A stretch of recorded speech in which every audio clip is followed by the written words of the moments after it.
I nderuar Ministër Haddad, i nderuari ambasador Gero, të nderuar përfaqësues të mediave, mysafir, është kënaqësi e veçantë që e mirëprita sot në ministrinë tonë, ministrin e deleguar për Evropën të Republikës Franceze, zotin Benjamin Haddad. Vizita juaj, Benjamin, është dëshmi e marrëdhënieve të shkëlqyera ndërmjet Kosovës dhe Francës, dy vende që ndajnë të njëjtin vizion për një Evropë më të sigurt, më të bashkuar dhe më të fortë. Franca qysh prej shpalljes së pavarësisë së Kosovës ka qenë dhe mbetet një partner i rëndësishëm i Republikës Kosovës dhe shtyllë e projektit për integrimin evropian të vendit tonë. Jam i kënaqur sot së bashku me Ministrin e Financave, Murati, së bashku me përfaqësuesin e Agjencisë Franceze për Zhvillim dhe me mikun tim, Benjamin, nënshkruam këto 4 marrëveshje të rëndësishme, së bashku edhe me letrën e qëllimit, dhe kjo tregon që Franca dhe Kosova përmes këtyre marrëveshjeve po ngrisin në një dimension krejt të ri marrëdhënien e tyre bilaterale. Sot e zhvilluam një takim të frytshëm ku diskutuam për forcimin e marrëdhënieve tona dypalshe, bashkëpunimin ekonomik, çështjen e sigurisë dhe zhvillimet e tjera në rajonin tonë. E shpreha mirënjohjen tonë për mbështetjen e vazhdueshme të Francës ndaj Kosovës, përfshirë në ndihmën e Francës që është e gatshme ta jap për organizimin e lojrave mesdhetare 2030. Ky është një kontribut që shkon përtej mbështetjes praktike. Ajo shprehje angazhimit të dy vendeve tona dhe e besimit të Francës si fuqi qendrore evropiane, por edhe mesdhetare në potencialin dhe në të ardhmen e Kosovës. Kjo ja u jep lojrave mesdhetare 2030 një dimension të ri. Diskutuam po ashtu për perspektiven evropiane të Kosovës. Republika e Kosovës e ka dëshmuar për kushtimin e palëkundur ndaj reformave demokratike, sundimit ligjit dhe për afërimit të politikave të saj, edhe të jashtme, edhe të sigurisë me bashkimin evropian. Në një kohë kur Evropa përballet me sfida të mëdha të sigurisë, besueshmëria e projektit evropian varet nga një zgjerim më i shpejtë dhe i drejtë e i bazuar në merita. Kosova ka bërë zgjedhjen e saj strategjike dhe zgjedhja jonë është Evropa, Bashkimi Evropian.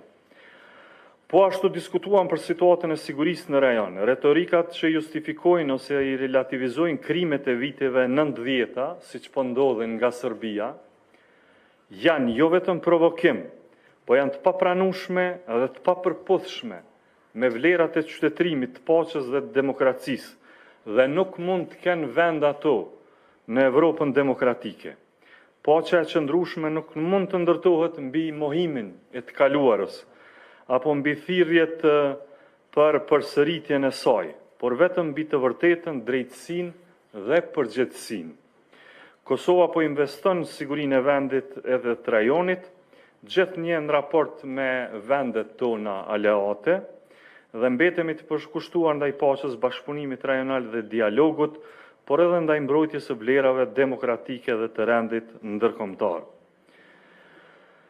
Në rrugtimin tonë evropian, ne konsiderojmë që Franca mbetet një partner kyç për Republikën e Kosovës. Duam të shohim bashkëpunimin dypalsh me Francën të avancojë edhe në sektor të tjerë, sidomos në zhvillimin ekonomik edhe më shumë në kulturë. Roli i Francës në përndërtimin e një Evropë më të fortë dhe për zhvillimin e Ballkanit perëndimor është i pazavendësueshëm.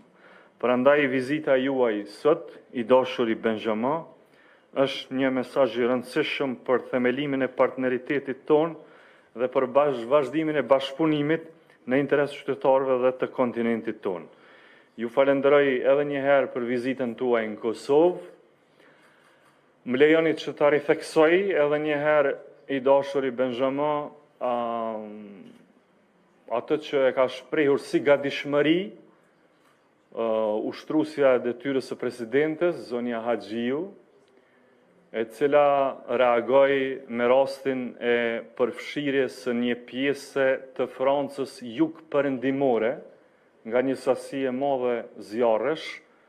Më lejoni edhe një herë që ta shpreh gatishmërinë e Republikës Kosovës që me të gjitha kapacitetet që ne i zotrojmë, atë sa i kemi, të qëndrojmë krah Francës dhe të jemi bashkë me ju në përpjekje për shuarjen e këtyre zjarreve.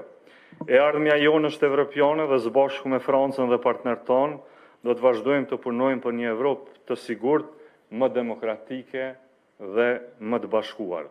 Gjithmonë je i mirë se ardhur, Ministër Adat në Kosovë, ndihuni si në shtëpinë tuaj. Faleminderit.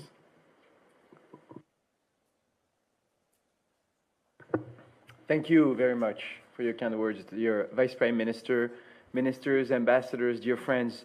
I'm really delighted to be here today in Pristina as a personal friend of Kosovo, as a representative of President Macron in the wake of the lunch that he had with Prime Minister Kurti in March. And I have to say this visit was long overdue. And beyond our personal friendships, France's friendship with Kosovo is long-standing and consistent.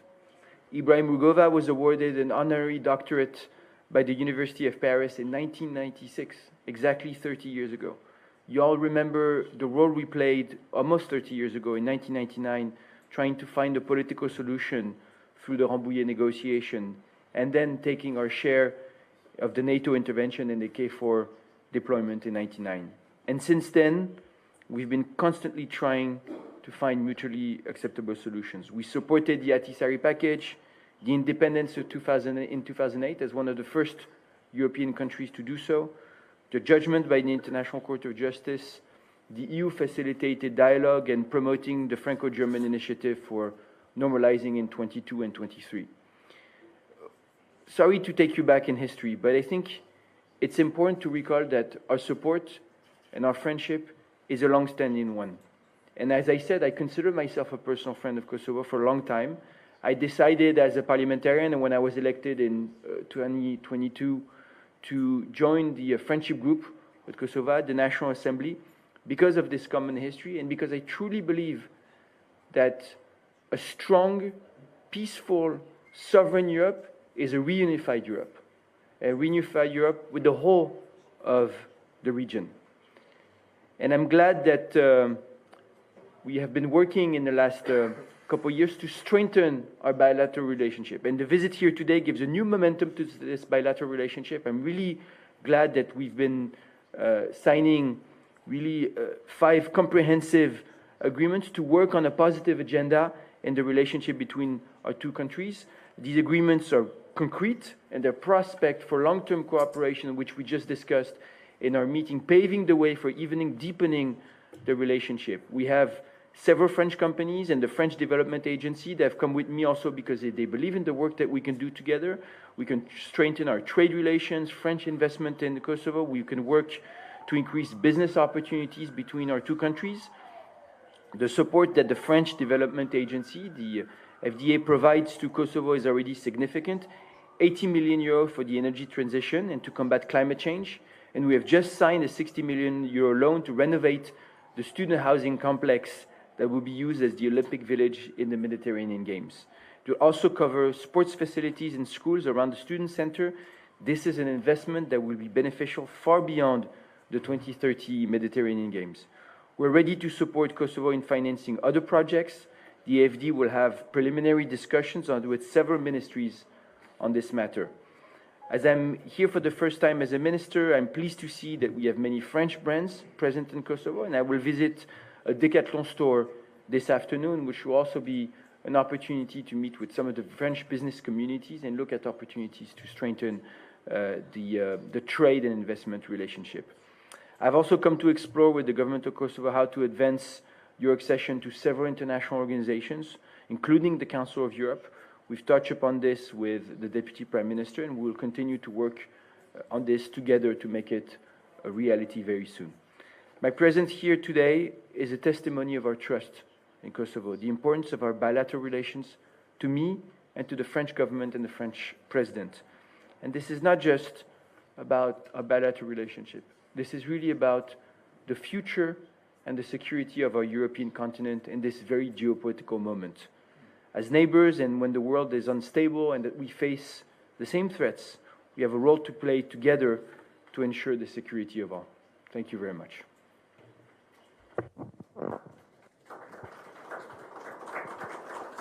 Kryetari, lutem. Përshëndetje. Jam Antigoni Sufi, gazetare në Kallza.com. I kam dy pyetje për të dy ministrat. Së pari, ministër Adat e përmendet e pomsa që u nënshkruan disa marrëveshje, megjithatë Kosova e ka përpara rrugën për integrimin në organizata ndërkombëtare, po pashtu në të njëjtën kohë gjendemi në një blok institucional. Sa ndikon kjo në raportet ndërmjet Kosovës dhe Francës dhe po ashtu që ju të punoni në shtyrjen e agjendës që Kosova të antarësohet në këto organizata ndërkombëtare. Po ashtu, ministër Konjufca, të premtën është caktu data për mbajtjen e seancës konstituive, megjithatë ne ende nuk kemi diçka konkrete në aspektin e marrëveshjes. A është afër lëvizja vendosje që të ketë një marrëveshje me Lidhjen Demokratike të Kosovës dhe Kosova të dalë nga ky ngërç? Faleminderit.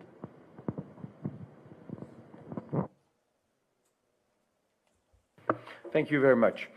First, I want to say that what you are witnessing here today is the deepening of the relationship between our two countries and paving the way for even closer ties in all areas, whether that's on the support for the development agency, on the widening of Francophonie in Kosovo through the support for teaching French in schools, agreements leading also to the deepening of our security and defense ties. And I hope that my visit also will lead to the visit of delegations from the Foreign Ministry and the Defense Ministry to look at how we can work together concretely on security, the Mediterranean Games, of course, and more broadly, our relationship on trade and investment. And this is something that we will support and we will accelerate whatever the context. As I mentioned, we support the integration of Kosovo within international institutions. This is more broadly part of our project to reunify Europe. I say reunify because I don't really like the term enlargement. I think this is really about the unification of our continent. And of course, as you know, this process, it's a demanding one. It's based on international commitments. It's based, in this case, also on the furthering of the implementation of commitments within the Brussels Agreement, which we discussed, and of course on the merit-based approach, which is reforms, the integration of the acquis communautaire, the strengthening of the rule of law, the protection of minorities, and we will be very demanding on this. But saying this is not a way to slow down the process, it's not a way to make it more difficult. We will be with Kosovo every step of the way, working together to make these very legitimate and very realistic ambitions and objectives a reality. Once again, not only because we've been with Kosovo and supporting Kosovo from the very first minute, but also because we believe that this is the path to peace and stability on our continent. Faleminderit shumë për pyetjen tuaj, sa I përket të gjitha proceseve që pasuan me njëherë pas certifikimit të rezultatit të zgjedhjeve nga Komisioni I Zgjedhjeve.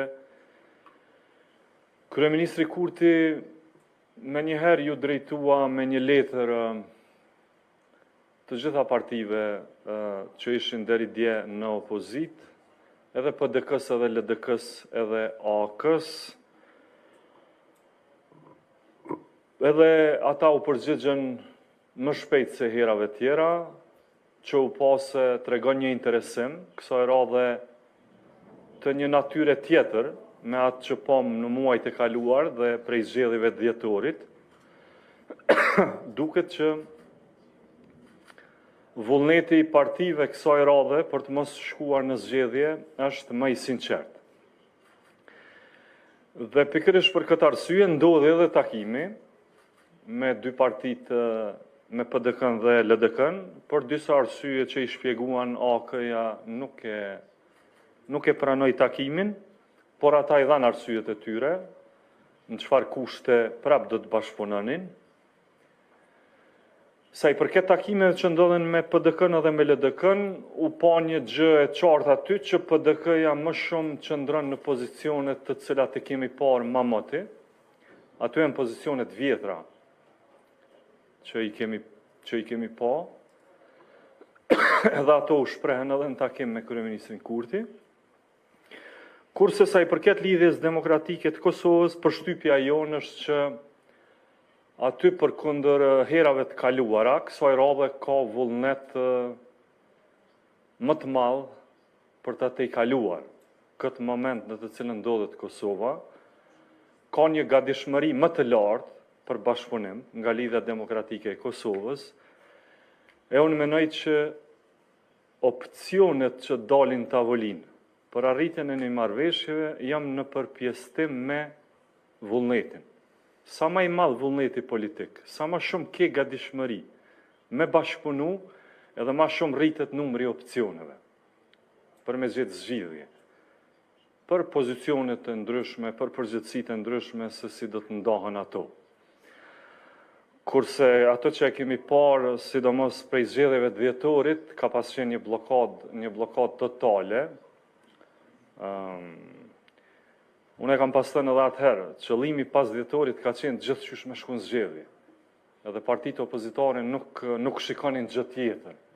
Mendonin që përmes metodave artificiale mund të prodhojnë një rezultat tjetër për vetëvendosjen. Por ajo doli shumë minore, shumë le të themi ndryshim minor. Prandaj tash që ka mbetet të shihet është zhvillimet e brendshme në Lidhjen Demokratike të Kosovës.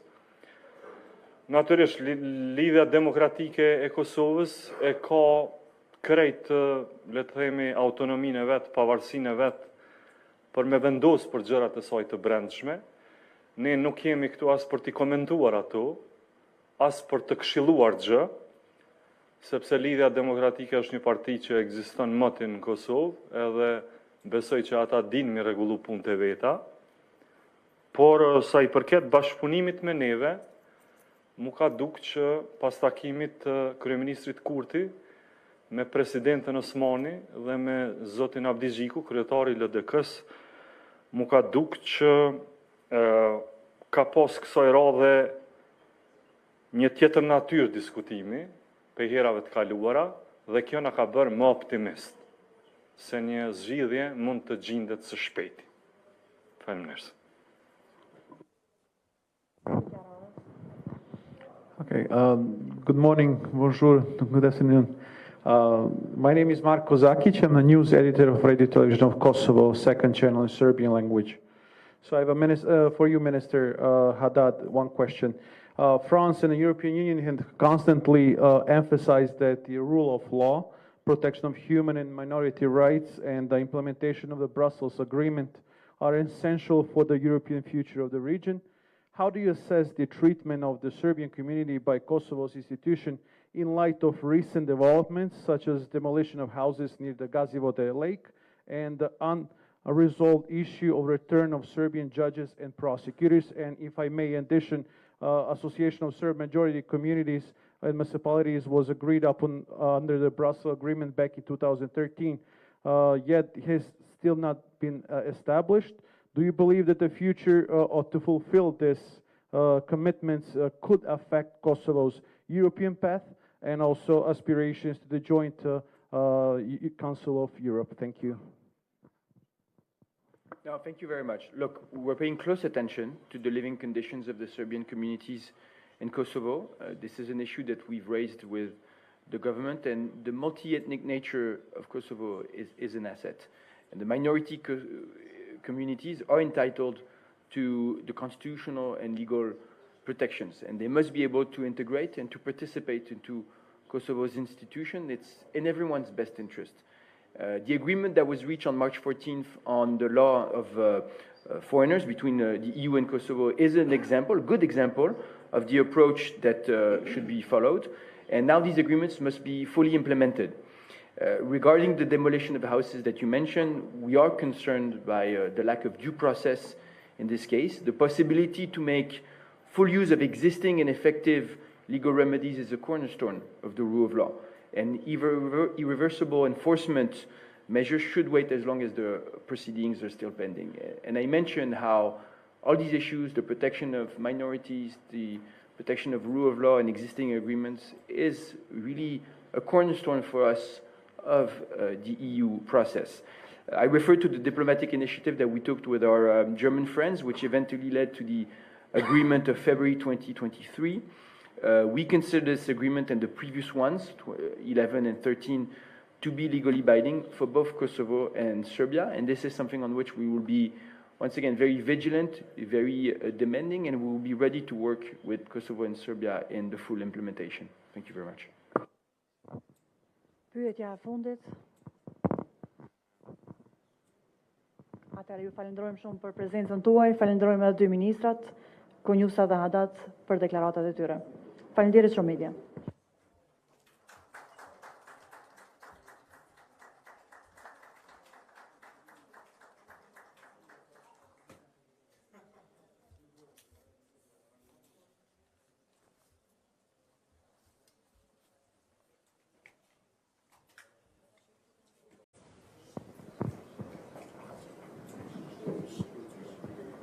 Të nderuar përfaqësues të mediave, mirë se keni ardhur në takimin e përbashkët të zëvendës kryeministrit të parë dhe ministrit për punë të jashtme dhe diasporë, zotit Glau Konjusa, me ministrin e deleguar për Evropën nga Republika e Francës, zotin Benjamin Haddad.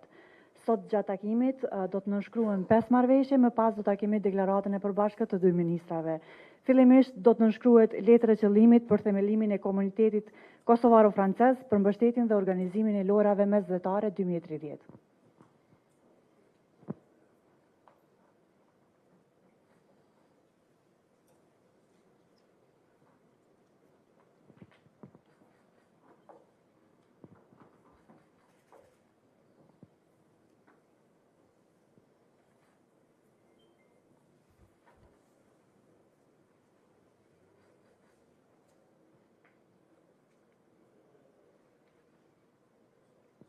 Marrëveshja e dytë do të jetë marrëveshja administrative e lidhur me mësimdhënien e gjuhës frënge në Kosovë.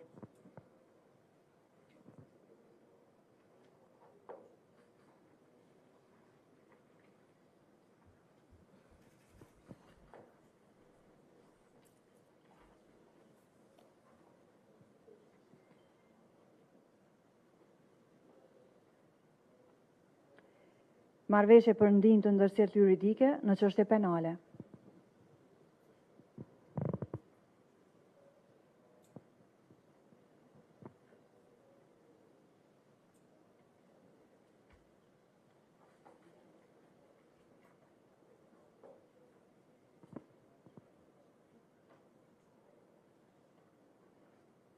Marrëveshja e radhës do të jetë marrëveshja për ekstradimin.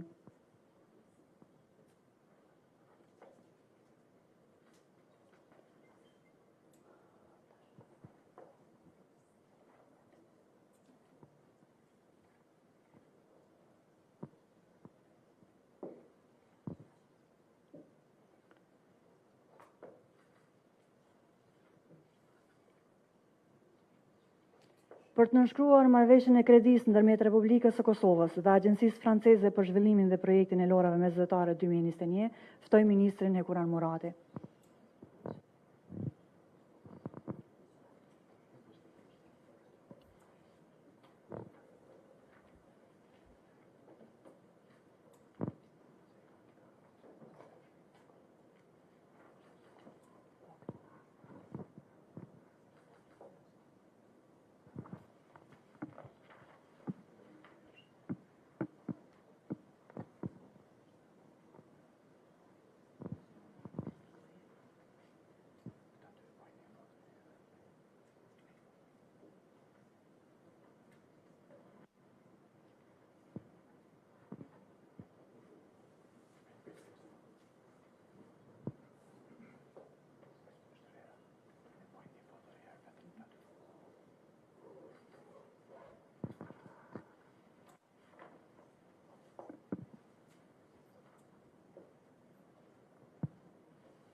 Falenderojmë dy ministrat për nënshkrimin e marrëveshjeve. Dhe njerë marrëveshja e fundit është marrëveshje kredie ndërmjet Republikës Kosovës dhe Agjencisë Franceze për zhvillimin për projektin e lojrave mesdhetare 2021. Marrëveshjet cilën do të nënshkruan Ministri Kurran Morati me përfaqësuesin e Agjencisë Franceze dhe Ministrin e deleguar për Evropën nga Republika e Francës.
Të nderuar përfaqësues mediave, atëherë Ministri Konjusa dhe Ministri